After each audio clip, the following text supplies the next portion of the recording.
say hi to everybody? Hi. How old are you? 6.5.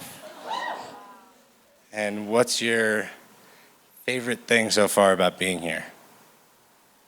I don't know. Was the food good last night? Yeah. All right, so can you tell these guys about the adventure we went on this summer? What one? The state fair one?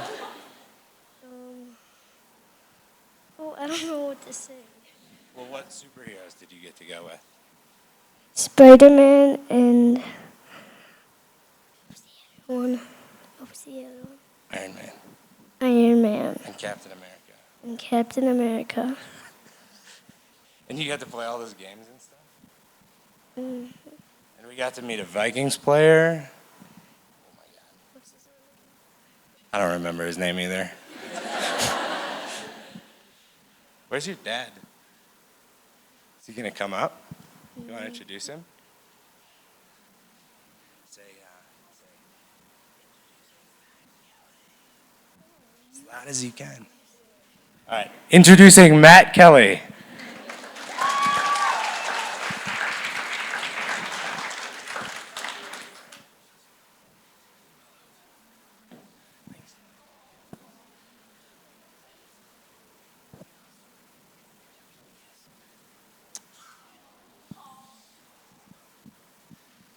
I'm going to need to reference my slides just so you guys know. But as they cue that up, I just want to say that today we're going to share a Shepard story. It's emotional out of the gates, right? But before I do that, I just want to tell you that when we arrived last night and walked into the room, you were all eating dinner. And I had to take Shepard immediately to the bathroom just because I got a sense of the power in the room. What you guys have going on and the reason we're here, right? So I'll get through this in a minute. It's going to take me a little bit. I just have so much gratitude for anybody who's willing to take on number one. And when you stand against childhood cancer, you're taking on number one, just like my son did. And it means a lot to people far away, people you've never met, people like us. And you're meeting us today, but I'm just so privileged and honored to be here with all of you today, right? So I'm going to be honest, this is going to be an emotional one. We went into our private collection of photos. Shepard approved each photo in a slide. He redacted one last night that he wasn't comfortable with. But it's going to be his story. And I'm going to go back to his second birthday, which was July 21st, 2011. And it's important to start here because this was the last time in my memory that's really a cemented memory when life was just full of bliss. It was perfect, and to be honest, we didn't really know it because, like many, we took it for granted. And this is in my memory, so it's a good place to start. It would be 1 month later. When we were rushing our beautiful boy, 20 pounds, narrow, perfect, to the ER. He woke up, he had severe abdominal pain. His breathing was very erratic, shallow breaths, very fast heart rate, fever spiked to 104. Ended up in the ER. Over the course of that Sunday, they did not find anything. They sent us home. Monday was okay, but Tuesday, 7 a.m. in the morning, I was supposed to be on a flight to New York for meetings. Instead, we were racing back to the ER. That's August 23rd, 2011. 8 hours of tests, blood tests, pathologists, ultrasounds, CAT scans, and the x-rays. And they finally said, at about 11 a.m., we need to be able to rule out the possibility of leukemia. Those words hit hard, even though at that point they're just trying to rule them out. It was at about 4 o'clock in the afternoon when the doctors came in to Shepard's room, and they asked my mom and my wife Jennifer's mom to please take Shepard's big sister Bila on a walk. They sat us down and they said, "I'm sorry to tell you, your son has cancer. And at that time, we didn't know what cancer meant, but we thought it meant the worst. I don't want to say the words. Shep is old now. He hears everything. This photo was the photo of about 5 p.m. that afternoon. When they put Shep on his mom, my wife Jennifer's chest, strapped him in to transport him from St. Paul Children's Hospitals and Clinics to the Minneapolis campus where the oncology department was. And this photo is powerful because you see Shepard hugged in hard, looking for his mom to help him see his way through this.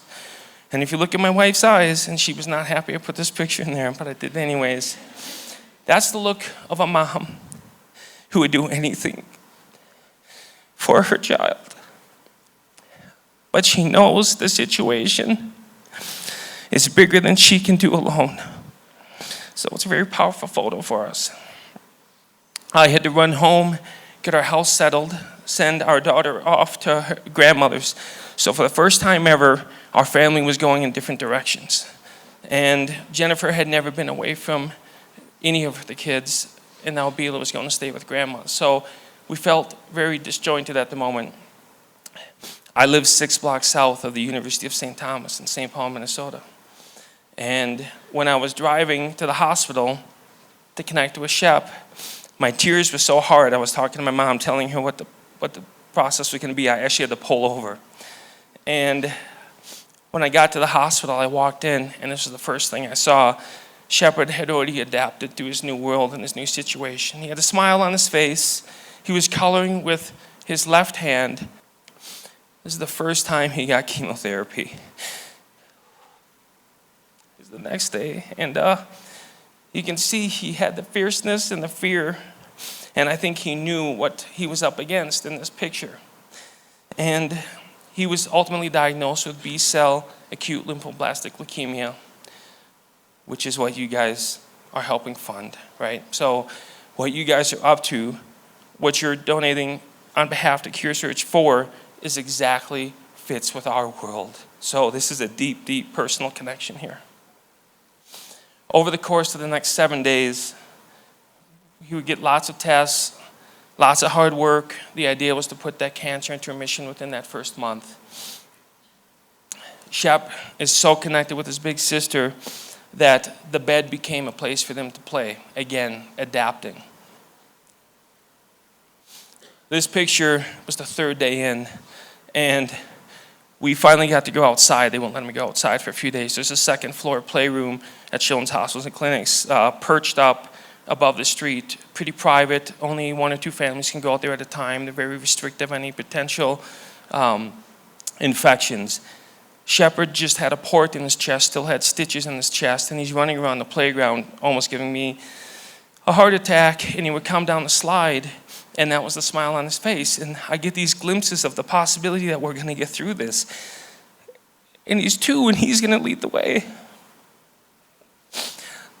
We got back home, and the steroids now kicked in pretty hard, and he starts to get the 1,000-yard stare.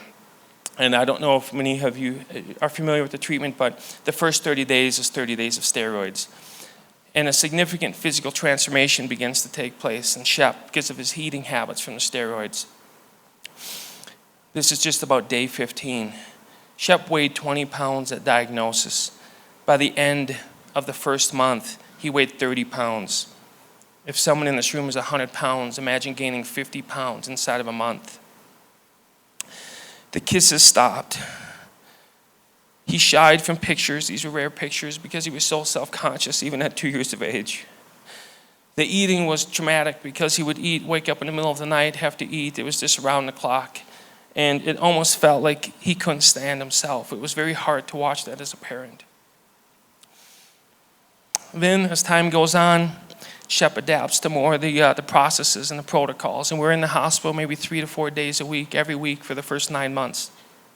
That's Shep feeling the cold blood that's about to go into his body as he gets a blood transfusion. Again, Shep, more physical transformation. The weight's gone. The hair is now also starting to go. The port, that was his lifeline far too often. The hospital bed, where he just day in and day out, it felt like sometimes for, 3.5 years of treatment. And then the sister. Again, these really hard times, and then he would come back and connect with his sister. And the smile would be on the face, and they would be playing. And it was just, the resiliency was unbelievable. It was really unbelievable. And I don't know if any of you have seen this before or witnessed it, but it's incredible. The drugs are also incredible. I used to remember all of the drugs he took that first 9 months. I can no longer remember it. But it's too many. The most treatable, second most treatable childhood cancer is leukemia, and it takes 3.5 years to get there. Doesn't seem right. More hospital time. I don't mean to kind of show you so many photos like this, but it illustrates the grind of it. The grind for years. Again, the sister. Vincristine is a common chemo, and it also causes neuropathy in the leg muscles. So through all of this, now that the kids, they're also dealing with physical therapy to get back some of the muscles, combat the pain. So this was 2 times a week for months and months on end. And I know, just throw one thing out. Shepard, before we were really indoctrinated into the childhood cancer world and everything that was going on in the nonprofits, Shepard was a Miracle of Mitch kid. So Steve, when he was about 12 or 14 months into his treatment, he was a star kid. And we had the experience of going to the hotel for the weekend, going to some of the different events. I see Steve back here, so I'm looking at him. Got the baseball card with him on it. And so we were very thankful at that time. So Shepard actually experienced what Steve spoke about when it was Miracles of Mitch, now Pinky Swear. Shepard got so used to putting a 3/4-inch needle into his chest, into his port, that he didn't even flinch anymore. He didn't have to sit on my lap. He would just hold his shirt up because he didn't like the smell of the cleaning process. I like this photo because it has the boxing gloves on his shirt and a smile on his face. And I think when he was first diagnosed and the rage was in me, I was wondering how I was going to have to work to inspire Shepard so that he knew how to fight. And he knew how to take this thing head on. And I don't know how you do that to a 2-year-old. But after watching him, I soon learned that his way was better. He rose to the occasion as needed, and he simply got over it and got on to being a kid again. It was perfectly efficient. There was not baggage hanging over his head. He didn't fear mortality. That's the beauty of a young diagnosis. And I've always said that he really, and we witnessed the art of war for battling cancer. It was the most perfect battle I've ever seen before. The sister again. This was a great period because Chef fell in love with superheroes. So another thing that Love Your Melon does so well is that connection to superheroes. And we went to a bicycle race that day, and that's what Shepard needed to wear. And then right back to the hard work. More superheroes. I loved it when he would show up as Thor to the oncology department clinic and get the work done. And Spider-Man, his favorite. And then the fevers would come. And one thing that cancer does, it's not just a cancer battle, but it's the possibility of infection. It keeps the door open, and they're always so susceptible when they're immunocompromised. And the love, once again. I've always said that if love could cure cancer, no kid would ever have cancer, but sadly that's not enough. More superheroes. More love.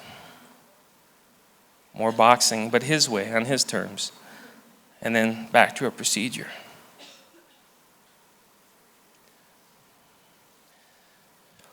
Lifeline.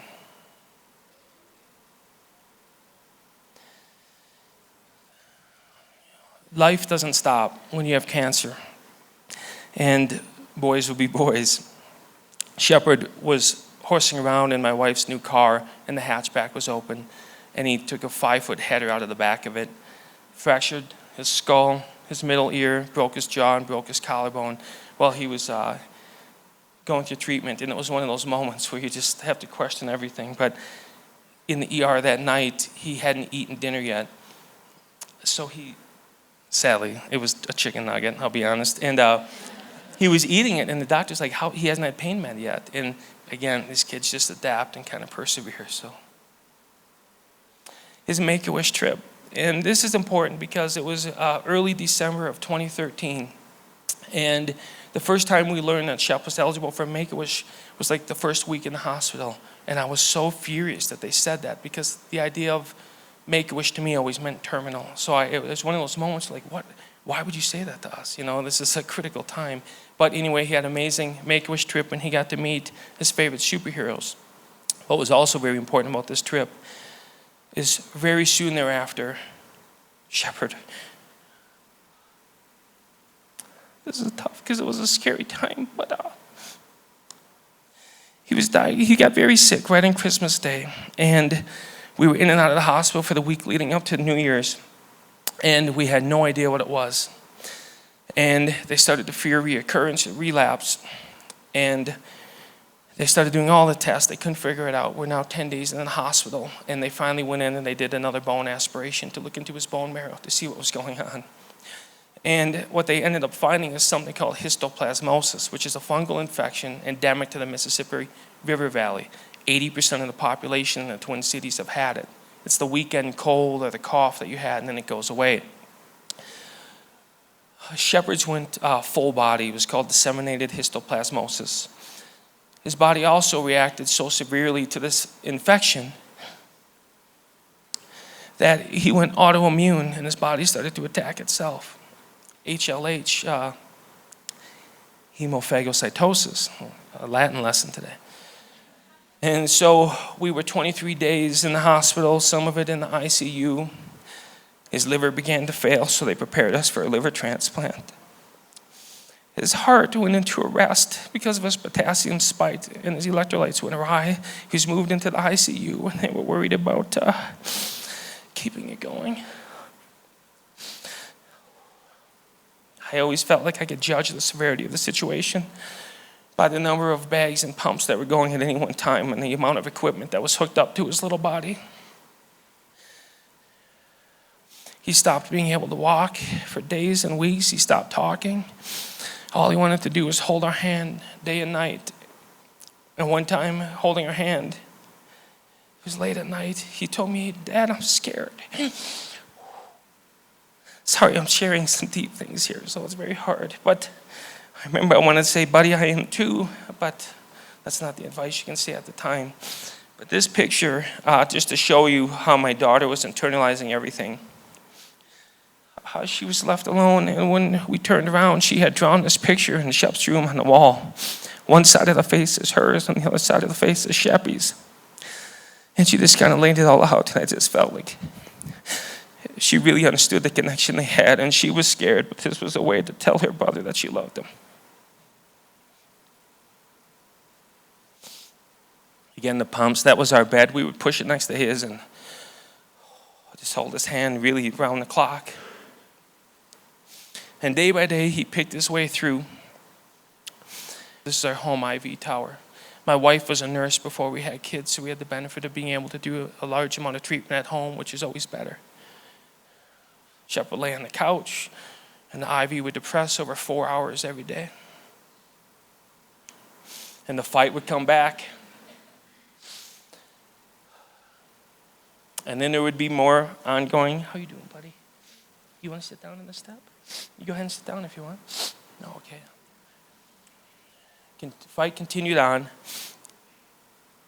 More photos. I'll kind of go through these. He's getting bigger now, right? So the experience changed. Before, he just had to kind of do what we told him he needed to do, and he would rise to the occasion.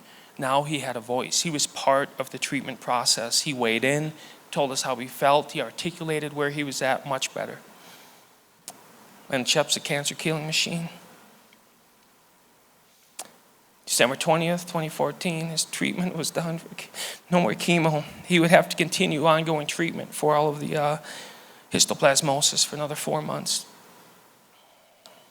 Then he got his port removed, wheeled out. He was like a new boy. This was in the morning. He had his port removed, surgery. He had stitches in his chest and his neck. We went to his big sister Bila's track meet earlier that night.